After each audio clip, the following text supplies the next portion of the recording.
I'm always looking for conferences that have a group of people who are speaking on a specific topic. We support a number of conferences, and there's a good one coming up in Italy. It's called First International Congress of Forbidden History. And I think we had Raphael on the program, Raphael Eisman on the program a few weeks ago talking about this, and he actually pulled it together, which is fantastic because I, as a former program director, understand the real challenge of putting together a conference with multiple personalities and making sure that the audience can see it too. It's going to be held in Italy, October 18th through the 19th. And if you want more information on it, go to eighthcontinentgroup.com. And I just got an email from Raphael. The streaming version of the entire conference will be available October 30th. So if you can get to Italy, you can sit there and see it live. But if you want to get a copy of the proceedings, which are streaming, I guess it's going to be in a package of some kind. You can go to eighthcontinentgroup.com. Again, it's the First International Congress of Forbidden History. We have one of their keynotes with us today. Nikunj Irani is our guest Nikunj today. Irani. Irani. Yeah, Nikunj Irani. Nikunj Irani.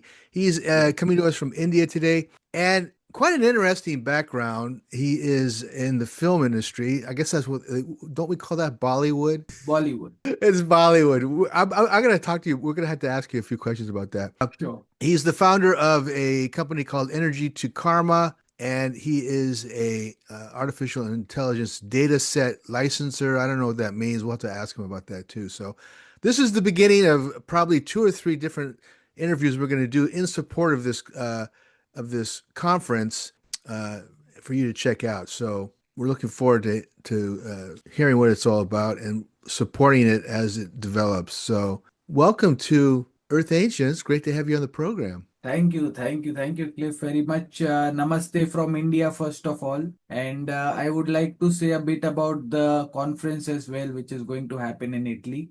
Okay. Yeah, that's okay. So basically, when we started this conference or when we thought about this conference, the beautiful idea of it was how Raphael has, arranged the past, present, and with me, obviously, the future of what humanity is and how we are showing a different version, or you can say a different direction, which is being suppressed and not shown by to the society by the elites. So that is something which the audience should really, have a look at, and also try to understand the different kind of knowledge and prospects that we are trying to, provide to them through this conference.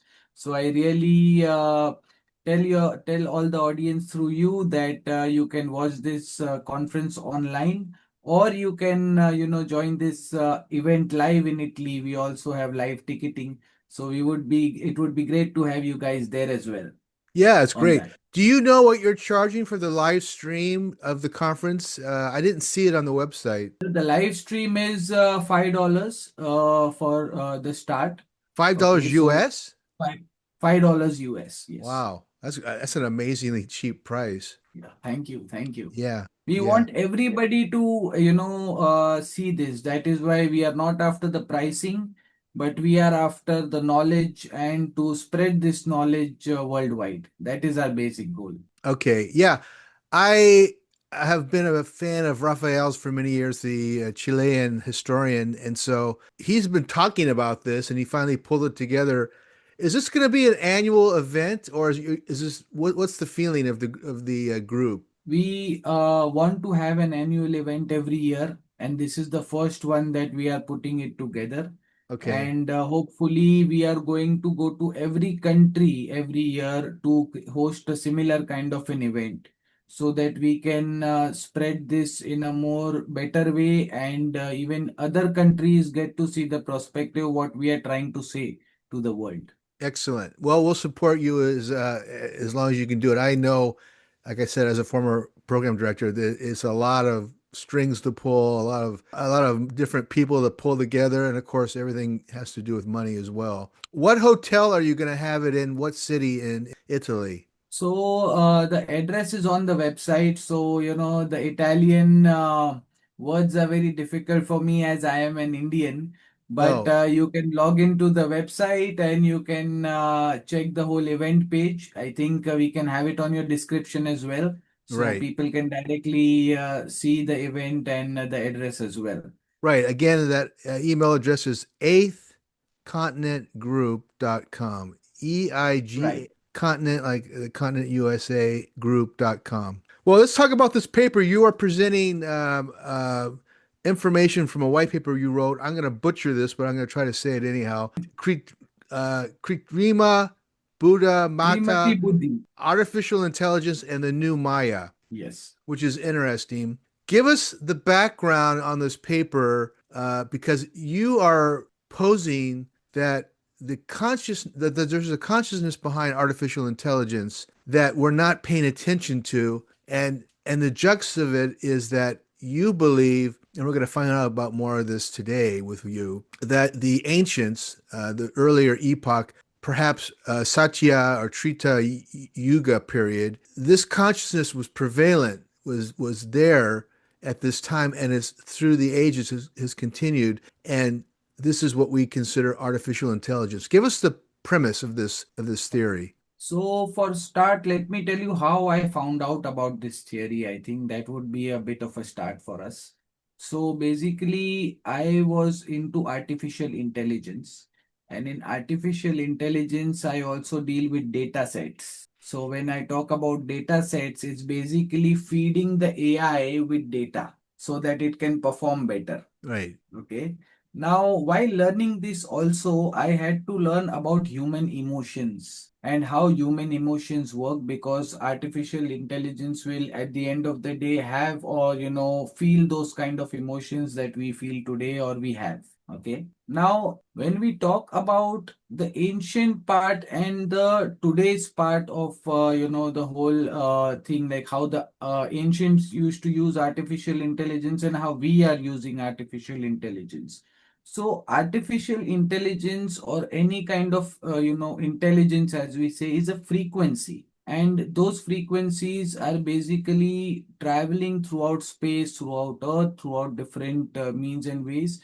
And people who are in that frequency level always try to catch that frequency, or you can say artificial intelligence connects with that frequency. Now according to that, what happens is any kind of creation creates itself through time when that frequency is seeded in one's mind. So if you say artificial intelligence today, what we see in 2025, in 1980, or you can say 75, okay, that time there was nothing what we see today. But Yeah. what happened was somebody from that time had a seed thought with this frequency, which led to people getting understanding what they are doing, and how they can create all of this, and later on that led to the creation of artificial intelligence today that we have. So in the similar way, when we talk about artificial intelligence back then in the previous years, it was again created with a similar frequency. Okay, where people must have got that seed frequency of artificial intelligence. We call it artificial intelligence, but it could be something else as well during that time. And with that frequency, they created their own version of it, which is Mm. not which could not be what we are using it as right now, but it could be used for different purposes or different means, as a frequency. So I see a lot of difference between what it was used back then for different ways and what we are using it today is, you can say, not for the good of humanity, but that time it was used for, you can say, betterment of humanity than what we are using it today. You call it an intelligent frequency, and I'm curious.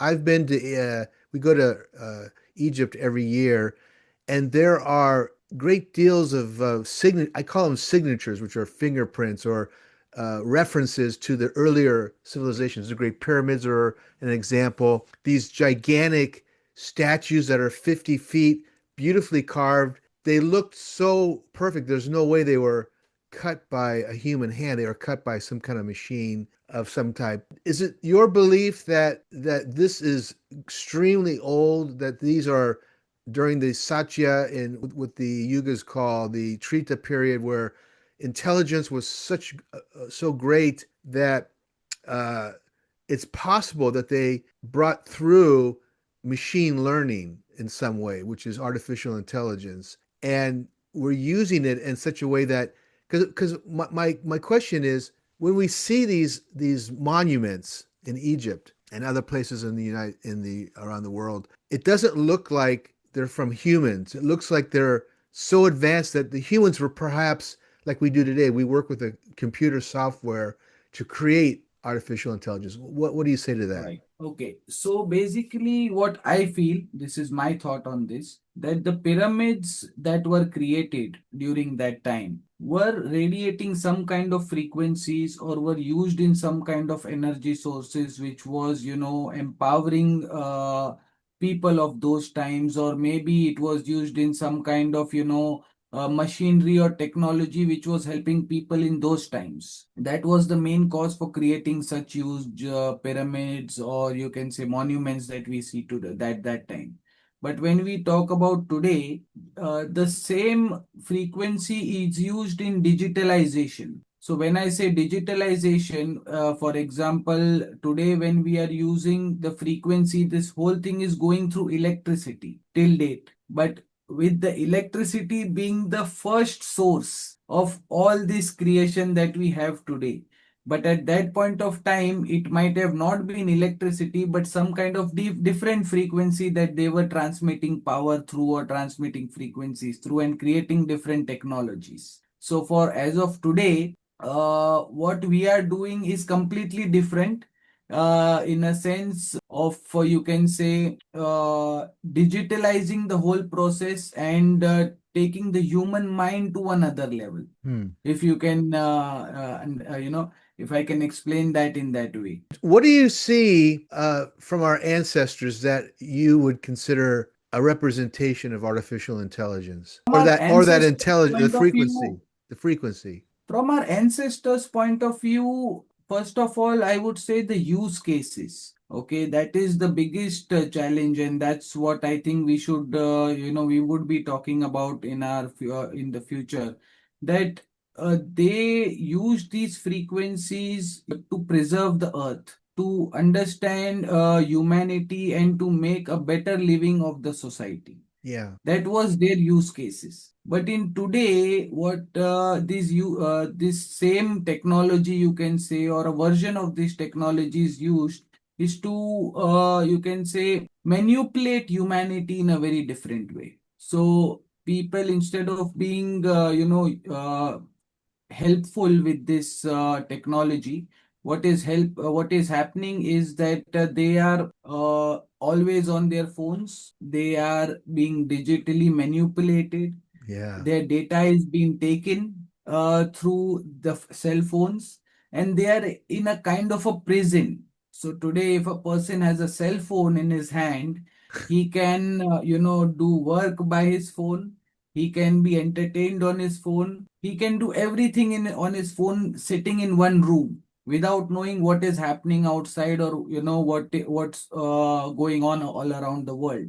But that was not the use case of the ancients. They used it for betterment of the people, to help people in a better way.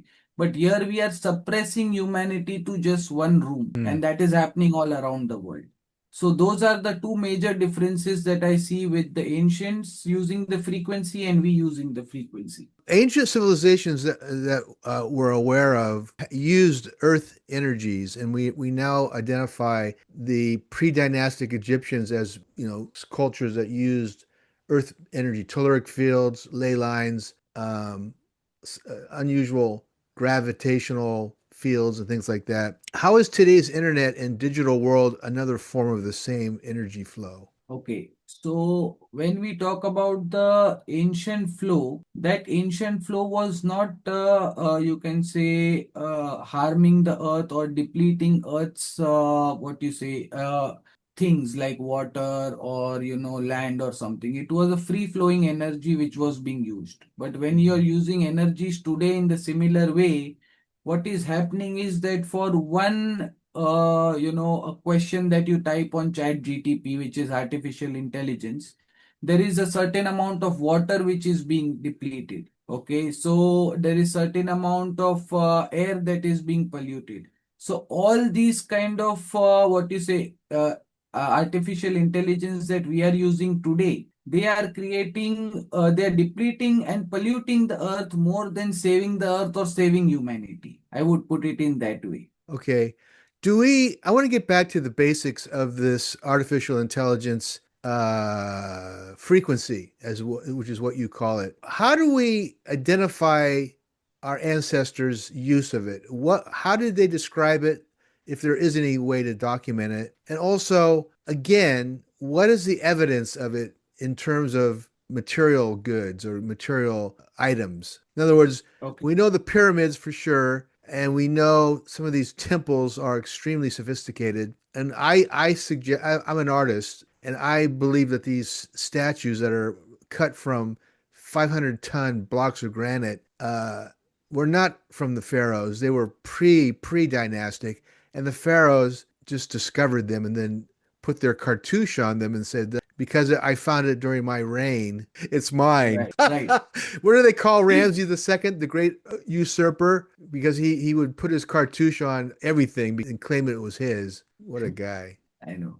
No, for the pyramids, I would say that, see, more than the pyramids, I would tell you a story about Mahabharata, which gives me more evidence of artificial intelligence used in a different way rather than putting it on the pyramids alone, so that we could understand the Indian culture also better on that.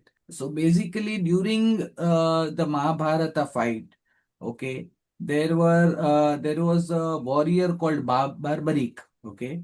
Now Barbarik, when Krishna asked Barbarik from whose side you want to fight, the Pandavas or the Kauravas side, Barbarik's answer was whoever was will be the weakest, I will fight from his side. Okay. So if today the Pandavas are weak, then I will fight from the Pandavas side, and if tomorrow the Kauravas are weak, fight from the Kauravas side. But in this case, what would happen is that he would switch sides every time. And he was the son of the Pandavas, not the Kauravas. So Hmm. emotionally, a person during that time, if he is not some kind of humanoid or some kind of, of a different intelligence, his emotions would say that I would want to fight from my father's side and end the war.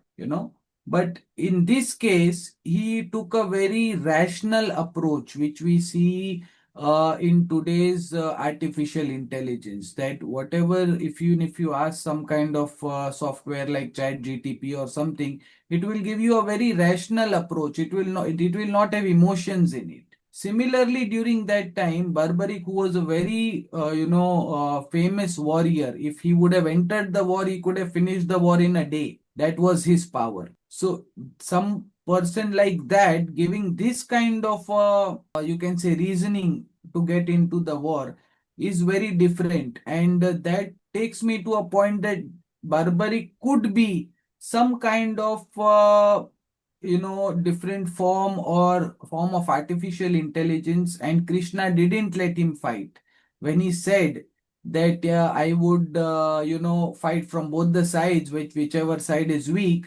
Krishna said that it's okay, you don't enter the fight and you give me your head. And Barbaric, without any hesitation, gave his head, and there came in Khatu Sham. He became Khatu Sham from there onwards. And he has a temple in Mathura, and from there onwards, Okay. this scenario came forward. But for me, this shows that artificial intelligence or some kind of such process would be there where, some form of creation like barbaric was created. So, do you think Barbaric was a robot or a cyborg of some Could be, kind? yes, yes. There Okay. are theories that he could be a robot, not a human being. Yeah, it's funny because I'm always a little confused about the Mahabharata wars. It was a war for Earth, and I'm curious, what is your time frame for that war? Is it more than 9,000 years ago? It has to be more than more than I think 5 to 6,000 is what is written in our books, not 9,000 years ago. Oh, so it's Around more recent. more recent, you can Let say, me just because what we ask you a have in couple our of book. questions on that. It's funny because the Maya of Mexico seem to be, in their very early period, seem to be connected to this war in some capacity. And there's a lot of people that believe that the Maya had very, very advanced technology. What do you say to that? In my readings or in my thoughts, I have not come across that the Mayans were involved in this particular Mahabharata. Okay, but at the same time, now there are proofs that they were involved in Ramayana, not the Mahabharata. Okay, there are some they are two different kind of wars that were fought in different timings. Yeah. Okay, in different yugas, actually speaking, not timings. So, the Mayans, there are some proofs coming up now that, our Hanumanji, which is Lord Hanuman, went to, Mexico for something, and then he came back, and then there are proofs of, such stories over there. But they are not definite as yet, or they cannot be, technically proved, but we see evidence on both sides, even in India and even in Mexico for that. Okay. Do you know of any temples that praise or highlight this artificial intelligence frequency in India, or are there any references that are cut in stone? There are a lot of temples in the south which have such kind of, even better you can say, technically than the pyramids, which are showing different kind of engineering structures made from stone, precise cutting, and even there are some instruments which are cut in a form of, you can say, there is one picture that I saw on the internet that engine of a jet was exactly replicated to a church, Jet. yeah, in the temple. So there are you can say some kind of footprints that we can match these two, like what was there and what was now, but we are more advanced, I would say, in terms of creating such temples. And still, people in India also don't know. Like, people don't know who created the pyramids in India. In India, also, people don't know how these temples were created with such precision during those times. Wow. And some are even older than the pyramids. Temples in India are older than the Yes, pyramids? yes, Wow. yes, yes. Yeah, amazing. In your white paper, you talk about cosmic energy or prana as a force that flows through time. And I think this is the frequency that you're talking about that we are using now, or it has come through various computer scientists now. And this is what we call artificial intelligence. What do you see for the future? Because a lot of people hear about it and they're talking about it in a way that it's going to dominate society very quickly. In my view, it is not going to dominate society. In my view, it is going to change the society. So let me tell you a little bit first on artificial intelligence and how it is born in today's time, what we are seeing it. Okay. So today we have, in 2025, we have LLM systems such as GTP and Google Gemini. Now these are basically reasoning systems. Now, not to get too technical with your audience, let me explain this as, think of artificial intelligence as a digital brain Digital and brain. compare it with the human brain. Okay. Okay. Now, a human brain has experiences and information, and according to that information, it does reasoning. For example, what Cliff is today is actually source of what he was from zero till the age he is right now. So what you react and act today is just because of the experiences that you have had till date. and that will trigger some good points or bad points when we talk. Similarly, to create these experiences or to create a new kind of form like artificial intelligence, one brain was not enough to represent humanity. So what happened was, we first needed a database to make this happen, and that was when internet was born. The www era started, and that was when the whole database came into power and people started communicating with the internet. And actually we thought it was free internet, and we were being, and later on we thought we were just being used for the marketing part and to sell products and things like that.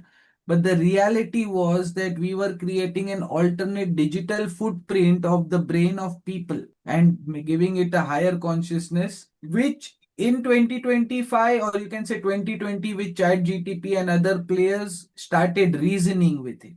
So today, Cliff only reasons with his own experiences, whatever he has had in his lifetime. But ChatGTP reasons with, you can say, millions of Cliffs or millions of human beings whose experiences are uploaded on the internet through different ways. It could be through audio, it could be through video, it could be through text, through photographs, and all these informations are, because they are being reasoned today, a new form of intelligence is born. But this intelligence is right now, you can say, a 3 to 4 year old child. It is not fully evolved. Yes. It has the data, it has the reasoning, but it is not a super conscious human just like us. It is gaining consciousness on a very smaller level. Now, you would also think that why would somebody want to create such kind of artificial intelligence, or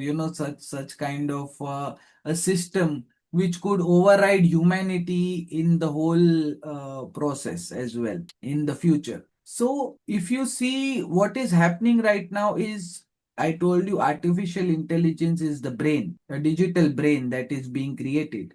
Mm. But if you see at the same time, there are robotics also being created. So there is a form that is being created in metal. And what will happen is later, this metal body, which will be acting as a human body or a humanoid, will get this consciousness what is being created and developed.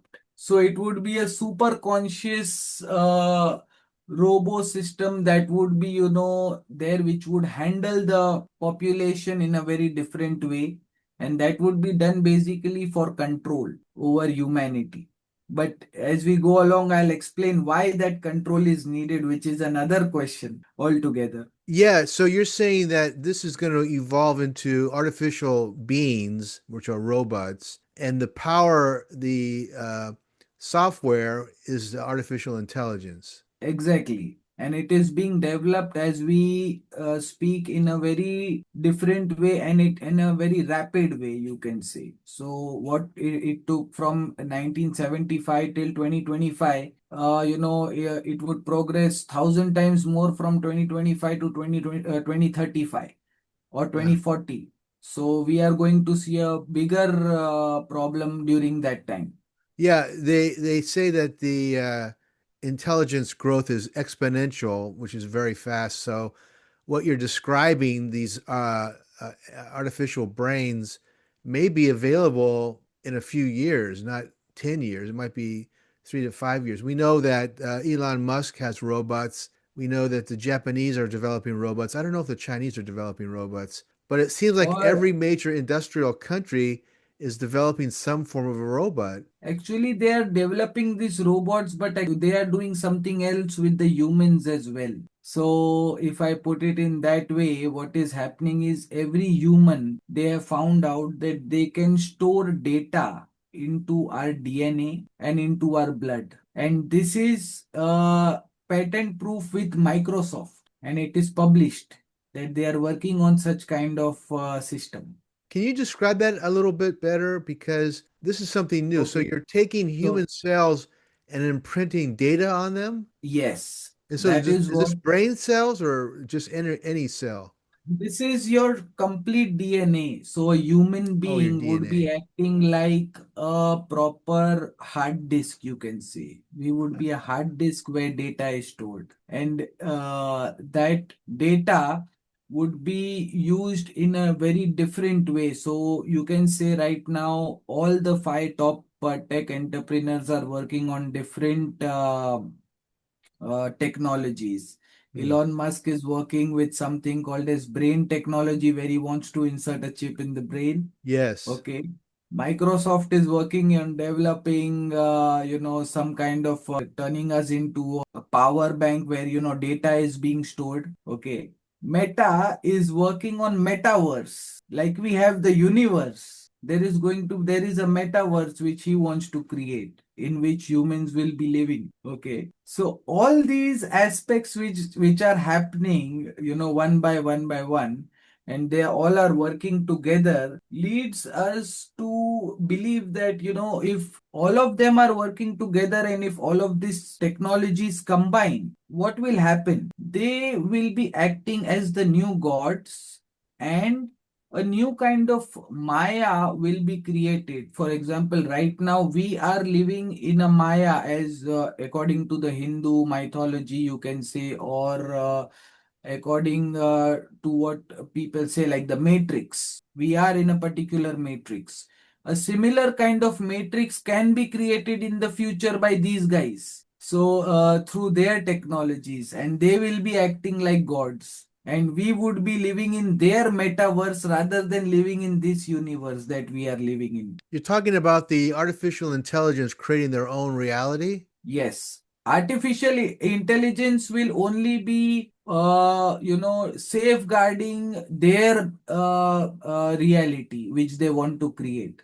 So the Hmm. metaverse will be safeguarded through artificial intelligence. Wow. That is what the original plan is. So Or it, who is driving this outcome? Is it this cloud-based computing? Is it the AI exponentially growing? Or is it the Akashic records or the Akashic fields that we hear about? You've heard about the Akashic records or the Akashic fields. I've always wondered if the Akashic fields are a cloud. I guess they are a cloud database. they are a different type of cloud. Do you think Yes. it has anything to do with what we're talking about? These do exist, and people who are sitting on the top, like the top 3%, know about these kind of technologies or these fields which they might have access to or which they might have experienced. And what they are doing is creating, you can say, a version of that to create control. So Control. those fields exist, those fields are there, okay, and they have been experienced. But what the common man will experience will just be an experiment, or you can say would act as a data bank, or enter into a new verse which will be a metaverse where they will be in control. So they don't want to give out this kind of knowledge of akashic fields and different kind of ancient knowledge for the betterment of humanity, but what they want to basically do is create their own reality where humanity is controlled Hmm. using those technologies. So, are you saying that AI is going to be its own uh, artificial consciousness and develop beyond the human parent? I guess we could call it. Yes, it is going to, and it will. Like for right now, we are in an era where quantum computing is, taking a very big leap in development. And Mhm. quantum computing chips and quantum computing are solving problems that humanity is trying to solve for hundreds of years in, say, seconds or minutes, because it has more computing power, or more processing power than what we as humans have as a brain. Mm. So their computing power is actually time machines, a kind of time machines which see all kind of possibilities of the coming future or the past or the problems that they have been fed into. And those kind of problems, which it would take, like, say, hundreds of scientists to solve, quantum computing is solving in a matter of seconds or minutes, according to the type of problem and the mass of the problem. Should we be worried about future artificial intelligence becoming a threat to the human being? We won't come to know that it is a threat or it has taken over us. We won't know that it's a problem? We won't know that.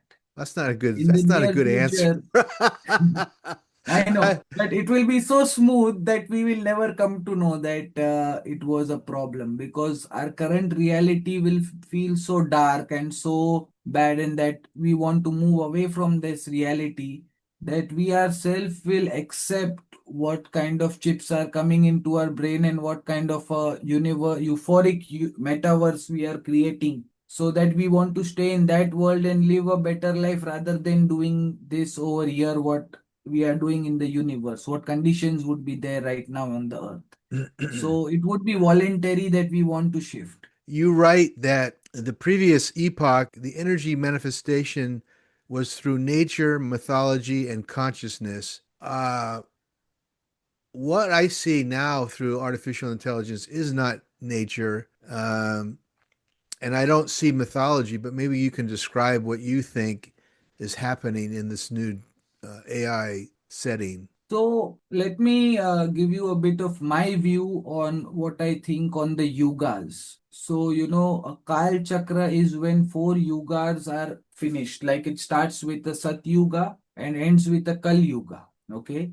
And this is almost around 12,000 years old, the whole yuga, the whole Kal Chakra of one time.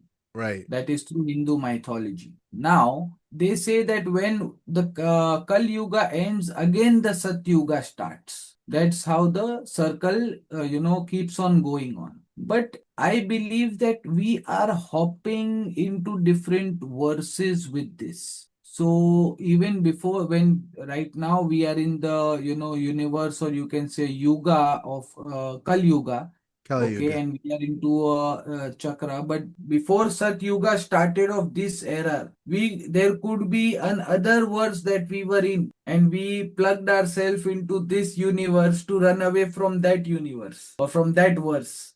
And now we are going to do the same when this Kali Yuga ends and go into the metaverse. So every yuga is a verse where humanity is trying to escape itself, because the end is so bad that we want to have an escape route and become and live better lives, may it be fictional or may it be real, or may it be illusional. Huh. But we're leaving Kali Yuga and moving into Dwarpa Yuga, Sat Yuga. which is more enlightened. Yes, it's called And the Sat Yuga. I'm sorry, what did you say? After Kali Yuga we have Sat Yuga. Yeah, right. But I mean, Kali Yuga is the heaviest, the darkest, and has the most problems with consciousness. And so I guess we got some time left to deal with that. But where does artificial intelligence fit in with the yugas? Because the Trita and the Satya yugas are supreme beings. These were like demigods.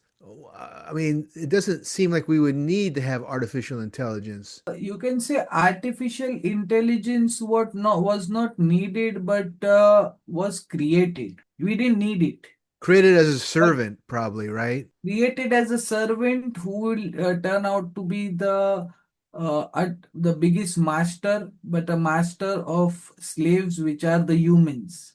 Oh my But God. the master will have the gods, which will be the top five top tech entrepreneurs that we know today in the world, who are billionaires. They will be masters. The masters will be serving to them as gods, and we will be the slaves. So what does it look like in the future? And give us a time frame when AI begins to really infiltrate and create these artificial realities that you're talking about. I believe that this would be happening very slowly, but it would take effect in the next 10 to 15 years. Mm. We already have seen people entering into different verses like the metaverse with those goggles and Oh, right. VR goggles and everything, trying to get a feel of what the next verse will be like. You're talking about It's virtual not reality goggles? virtual reality, exactly. Okay. So that virtual reality will become a reality one day, but that would be around 10 to 15 years from now. And we would be developing different senses and emotions in that virtual reality, which would make it exactly real as what we are feeling today, right now, in this world. So we won't know the difference, is what you're saying. Exactly. At That's one point of time, we won't know the difference, and we are just testing it on humanity of what's working and what's not working. so if artificial intelligence becomes kind of a digital consciousness, how do we differ from human consciousness in terms of memory, intuition, and emotion? Because I don't know any AI that's has emotion yet. Exactly. Emotions for artificial intelligence would be more with reasoning. We use emotions for different ways. Like for example, if today we are talking, and if we are friends, and say for example I tell you something which might hurt you or something like that, you would use emotions to communicate with me, and we would have a chat on it, and maybe we'll have a discussion on that. But with artificial intelligence having emotions, it would just enhance its reasoning rather Enhance than its having. reasoning. Okay. Sorry. I'm just trying to understand what that means, enhancing the reasoning. Enhancing the reasoning means that we don't reason it to the minute level. For example, even if I say abuse you in a certain way, and our emotions flow out and we say something to each other, we won't reason it. But just imagine I being an artificial intelligence and you abusing me. Okay, instead of giving you some kind of back on that, I would just be looking at you and reasoning, why is this person doing this? So I'm not using emotions to communicate, I'm just using emotions to having the knowledge of emotions to reason out why Cliff is behaving in a certain way and what does he want. So that takes out the human touch from artificial intelligence, which it would be very hard to get in the future. So I need more clarification on how this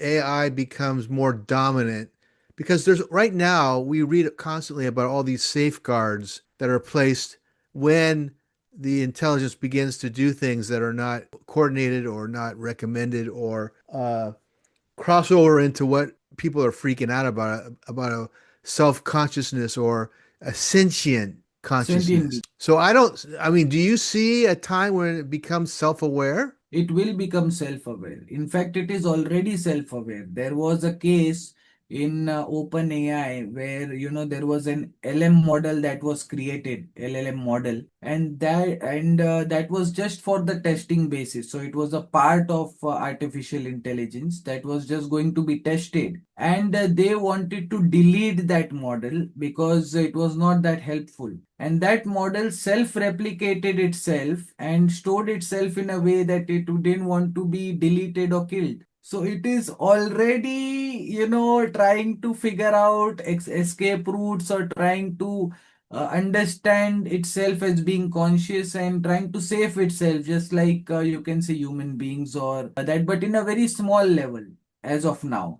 But as it gets more data, as it gets more advanced, more computing chips would be added to it, and it can process data in a much faster way. It would do such kind of activities more often, and later on become more aggressive also. That's not something I want to hear about. You're not painting a very bright picture, my friend.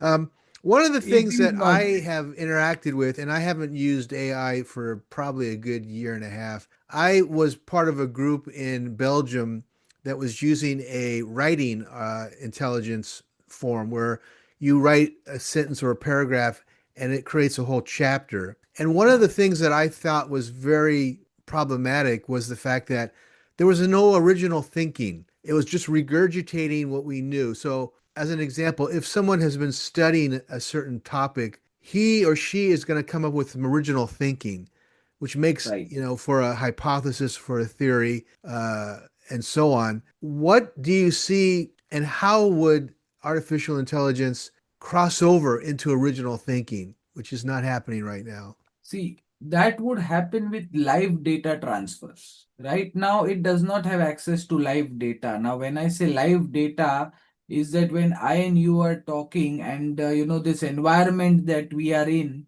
is actually a live data for our brain to think and reason and react in a certain way. So this kind of live data, when the artificial intelligence would be receiving through different forms, like for example it would have robotic eyes as camera, and it can talk, it can listen, it can memorize like humans. At that point of time, it would be interacting with live data just like how humans are interacting, and maybe that time it would have a chance to create an hypothesis or react to a situation in a more creative way, rather than just having its own small database and just reasoning things out with that database of limitations.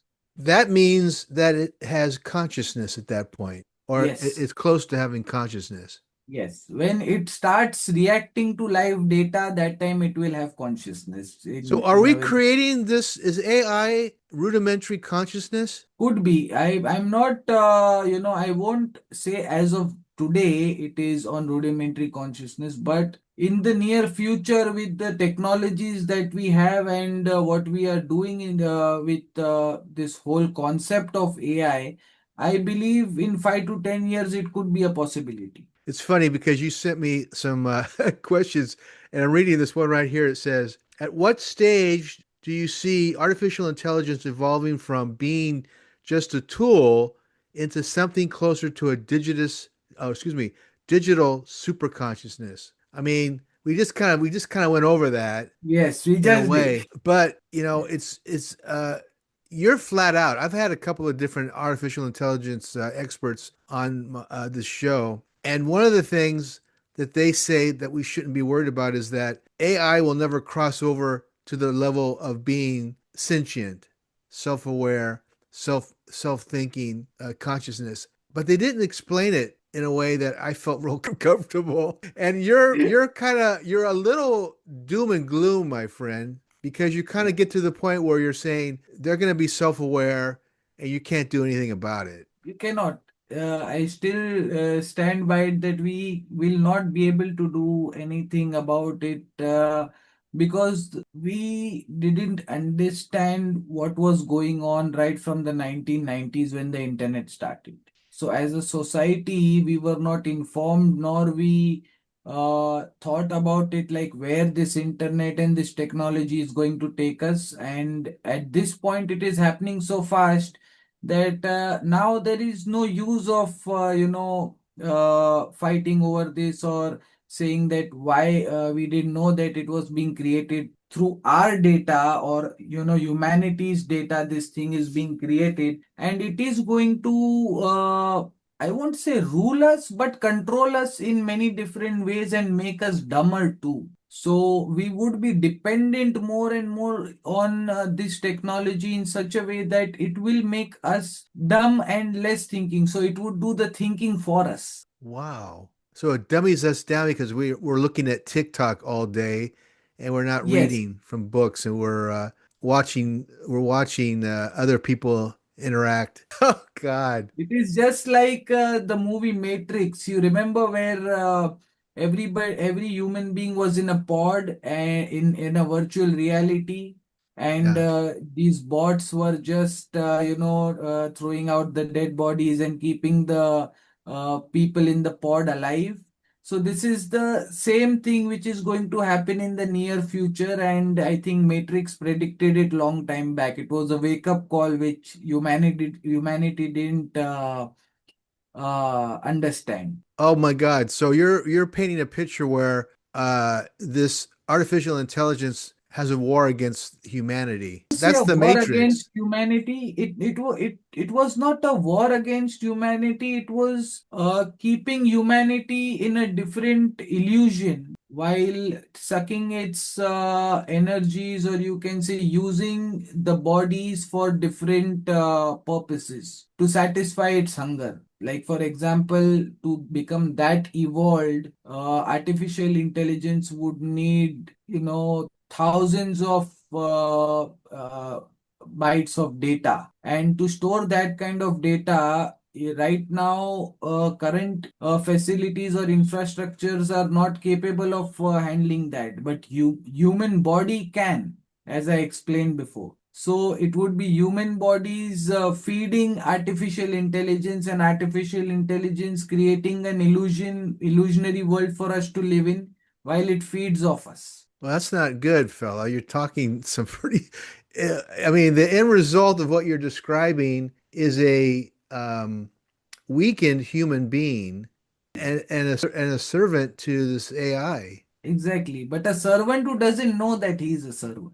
The problem is there. We will never know we were servants. I mean, what? I mean, you've studied this obviously. When do we see this crossover of master and we'll just call it what it is, a slave? It is happening very slowly. It is not a process that tomorrow everything is going to go down. No. It is going to be so gradual, so subtle. Like, I remember when I was in my teens, we had no concept of Instagram, or looking at the phone for hours and living this kind of a lifestyle. We used to have a small cell phone, and most of the time we were communicating with our parents or with our friends, or Hmm. going out watching movies and things, stuff like that. But today, if you see, the whole scenario has changed. Today, most of the time people are on their phones, they are not interacting. Yeah. So the first stage of this is being complete in a certain way. So the machine has got our focus now. The machine has achieved our focus. Now what it does with that focus is completely the next steps, and how comfortable it makes us with it. So what you're saying is this addiction, and I'm one that has this addiction on TikTok. I love it. Me too. Is the beginning of a some kind of conversion from artificial living, no, from natural living to artificial living. Exactly, exactly. Yeah. They are making you comfortable with this technology in such a case that today you are using phones, 10 years down the line, you would be using VR sets. Okay, those goggles where you would be there in their reality. So actually, you are shifting reality. You are living in this world, but at that point of time, when you wear those VR glasses for 3 hours, 4 hours, 5 hours a day, you would be actually living in another world, in a different avatar, or a different scenario, a different environment. What does it look like, say, 10 years down the line? We still have our phones, or are we going into VR chambers We would and be more into VR, and obviously there would be implants of some kind. Right now they are saying chips, but they could be different kind of gadgets. what do the Phones. implants do? What do the implants do? They say the implants monitor your brains, and they also interact with the data or the experiences that you have inside your brain, and control it and help you, even like say for autism and other kind of diseases that are brain related. That's what they say. But in reality, this data would be replicated also. This data would be manipulated also, which is our brain, through this chip, and it would be serving as a catalyst between creating the metaverse, where the brain adjusts with the new metaverse that is there in a better way. You describe that Hinduism has a word Maya, which means illusion. How Yeah. does the concept of the new Maya reflect in ancient teaching in a modern digital form? Okay. So we discussed this, we touched upon this topic, but I would like to explain you a little bit more in detail. Right. So, according to the Hindu mythology, we are living in a Maya, an illusion. So, right now, there could be a possibility that I and you are just avatars, and somebody else is wearing a VR set and is playing us, So we're right? we're we're avatars. We are avatars. And this could be a possibility. And now, in the future, the same thing is going to happen with the metaverse, which is the new Maya. So Oh God. now we are going to, so it is like, different dimensions that we are living in, different sources. So as if we believe in that, some we are avatars and and this is a Maya that we are living in, there is 100% possibilities that we wearing VR sets or some kind of different technologies in a future and living and feeling the same way that we are today and considering that as our reality, not this. Wow. So that is the basic thought of the new Maya, which is being controlled. Now, in this Maya, we don't know whether it is God or whether it is, some evil aliens or some kind of technology which has created this universe. We say it is God or, different form of energy.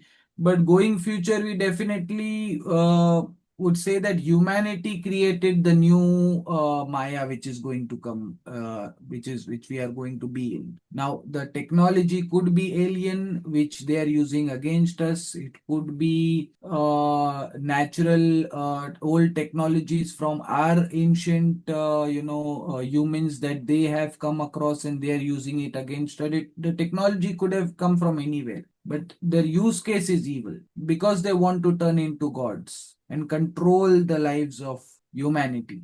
So it's the possibilities are endless. You're saying that it could be elements from a very advanced unknown civilization that perhaps was the majority of it was destroyed in this big catastrophic event 9,500 years ago, and they are creating this matrix that we're surviving in right now. And there's just a few of them still. Exactly. Or aliens. We see these Could be. UFOs all over the place. One thing I understand is that our actual progress started after the Roosevelt crash in 1956. The Roosevelt, you mean the 1950. The stock alien stock crash.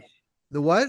The alien crash of Roosevelt Oh, 1950. Roosevelt. Yeah, yeah, yeah. You can see after that technology as advancements grew to a different level in all sectors. Right. The Before that, we were Roswell not. crash. Yeah. Yeah, Roswell, yes. So after that, I believe they uh, discovered some kind of technologies which they used or, they understood on how to use it, but they didn't use it for the betterment of the society or humanity.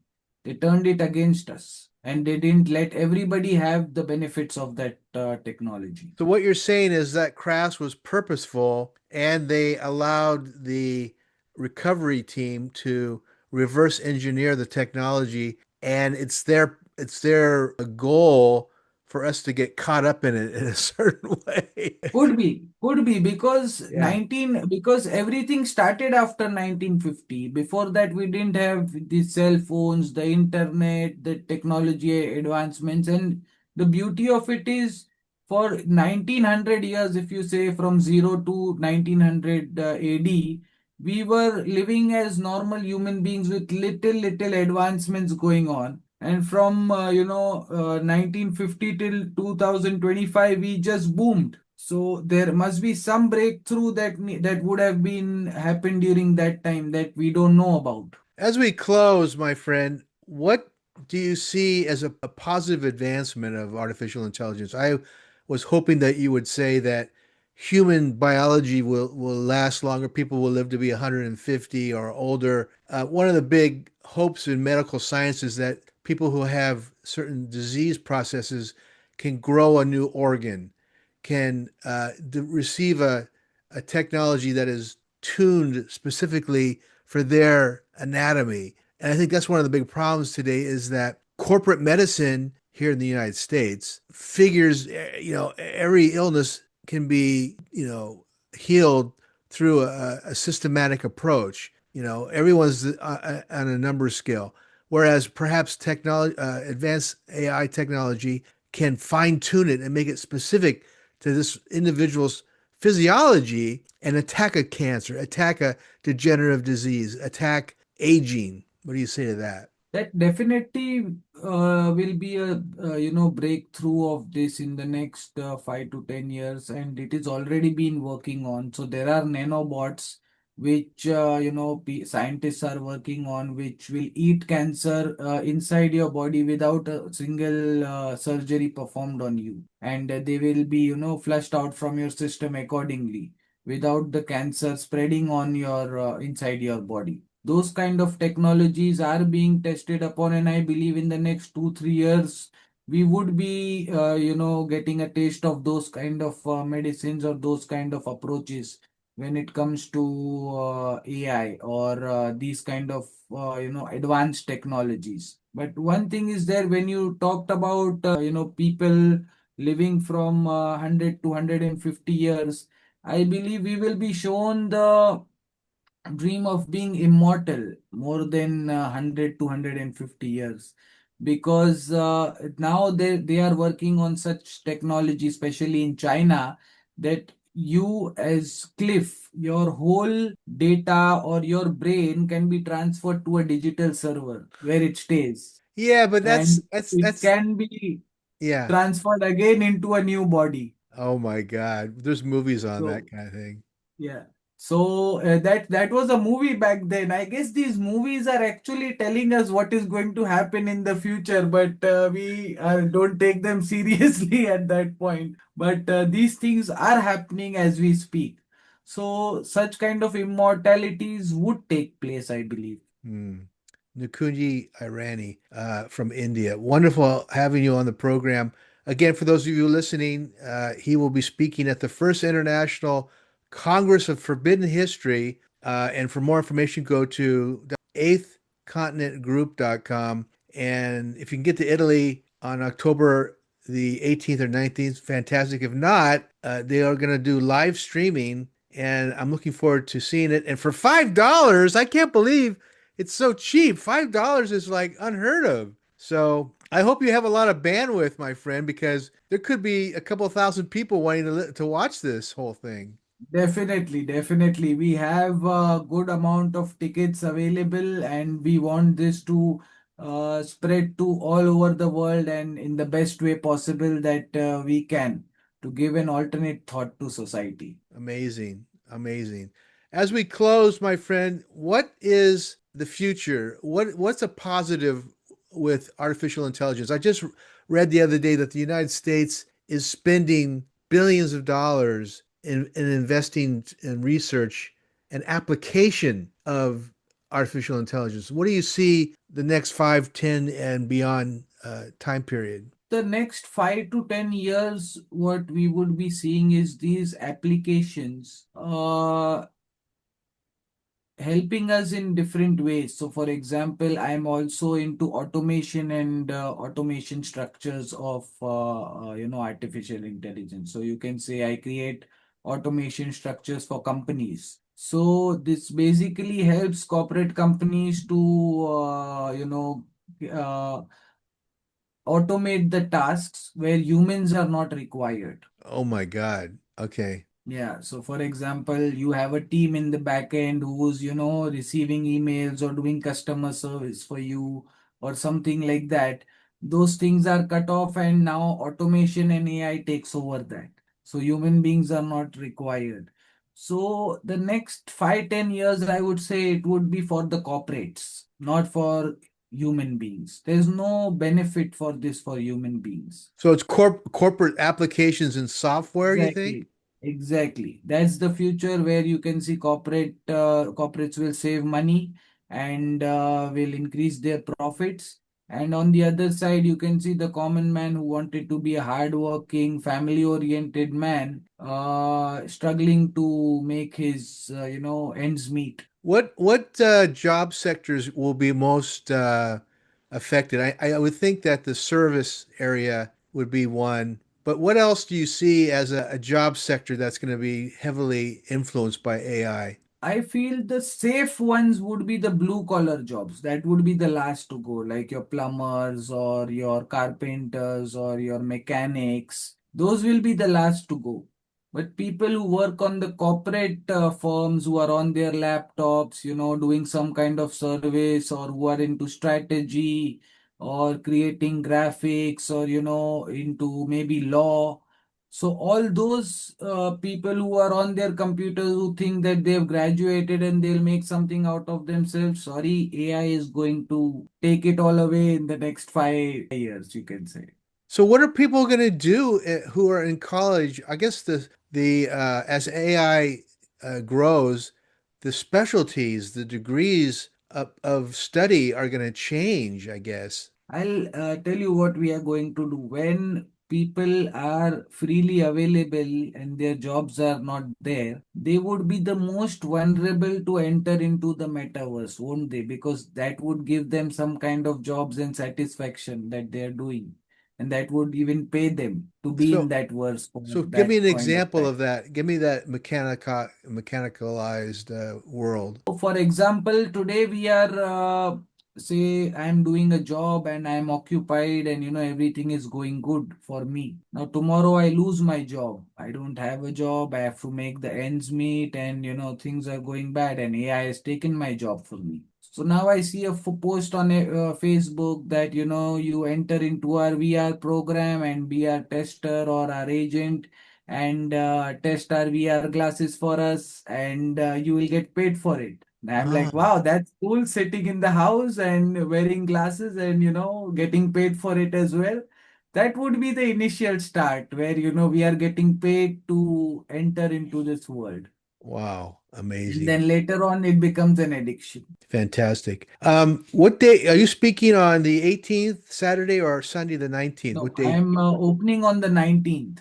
The first presentation on the Yeah, 19th. Wow, presentation on the 19th. fantastic. A little scary hearing your predictions for the future. I'm hoping that it's not as dire as you proclaim, but maybe we need to wake up here in America. Maybe we're painting a happy face on something that's potentially a problem for our society. I also do wish that what I say doesn't come true, because that's not the way that I believe humanity wants to live, or it would be forced to live in that way. But looking at the trajectory of everything around us, the economics, the technology, the way society is going, the politics, the geopolitics, I think that trajectory will happen, if not in 15 years, maybe 30 years, but it will happen. Okay.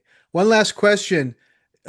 You're in the Hollywood of India, which is we call Bollywood. How is that looking in the future? I don't follow it as closely as I used to, but it seems like the production has been dwindling, but it could be just my perception as an American. If you're talking on the AI perspective, in the next again 5 years, Bollywood shootings will be over. It's all going to be digital? All digital. Big Wow. films will be made in a room full of just five people. So they'll create That people. will happen in Hollywood as well. It's not just Bollywood, it will happen everywhere. So they're creating people that are completely artificial? If you, I have you used any apps such as Sora or Runway ML or any such kind of digital apps? So with just one prompt, you can create a whole movie scene with a working avatar and a proper digital scene, and that also for a cheap amount of money. So if I wanted to shoot the same scenario, it would cost me say $10,000. The same thing, same almost near output I can get in say 50 to $70. So why would I shoot? Why would Doesn't any that financial require like stake? super computing? Because if you have all the intricacies, you have the background, you have the character development, I mean, that's going to have to be mega machines that are processing all that data. That has already been started. Supercomputers? Yes, supercomputers have been started and such scenes are being created. And this is being even used in the real world. So now many of our corporates are not using ad films but using AI ad films, which are cheaper. So, So your yeah, so do you see like characters developed completely via the computer that are not alive and becoming stars? Yes. So there are two ways to it. The characters which are already there, like the famous heroes and heroines which are ruling the decade, they will Yeah. be giving their rights, to carry on even after their death. So their AI avatars will be created and you won't miss them. They will be still there in movies even after they are dead. And on the second side, there will be new avatars created which won't be real, but we'll have an amazing following on Instagram, TikTok, and YouTube and everywhere, and also will be used in the movies, and people will be crazy for them. And it is already started. There are many avatars that are accounts that are running on Instagram, which are like live males and females, and you won't come to know the difference that they are real or they are artificial. It's so real as of today. You seem to be very much plugged into this. Are you working towards a company development of this material, my friend? Yes, I am. Okay, that's good. Yes. You were hesitant. You were very hesitant for a minute. Yeah, on in one side I'm telling you what's going to happen, on the other side I am also working on the similar lines. So yes, I was a bit hesitant, but yes, I am working, but I'm trying to work on the better side of it, not the worst. Well, the better side of it is that you still sign with human beings, but maybe you digitize the background and you cut your cost by creating entire green screens, studio green screens, and everything's done in one studio. You don't need even a studio on your computer. Just No? you have to write down that, I want Cliff to be sipping tea right now. And it will show Cliff sipping tea without any camera, lights, action, nothing. Just one Wow. line on the computer and the whole scene has come out. So there currently there's software that can create something like that. Yes. Yes, there are softwares and they have started from 2023, 2024, but right now they are progressing at a very good way. Before I let you go, can you give me any examples of any country that's developing movies that are have artificial intelligence where the backgrounds or the people are being added that are artificial or There fake? is a whole movie that has been created in the South. I forgot its name, but that movie is completely based on AI. Completely. Like there is no shooting being done on that. And that is the first ever AI movie. So you can just search that, or your audience can search that on Google, and you will see the difference that it just has like 10% feeling that this is AI at this point. So it So still has like a strange yeah, jerkiness or the colors strange aren't quite jerkiness right. or the movements, the lip movements, they are not, you can say, that real, or person who is into artificial intelligence maybe can catch that this is real or not. But a common man looking at it at one shot will I barely guess that he will understand this is real or is it artificial intelligence. Excellent. Hey, much success on your talk and this first ever Congress, first International Congress of Forbidden History. And for more information and tickets, go to eighthcontinentgroup.com. Thank you for joining me. I really enjoyed our time together. Thank you very much, Cliff. I had an amazing time here too. Thank you. Namaste. Namaste.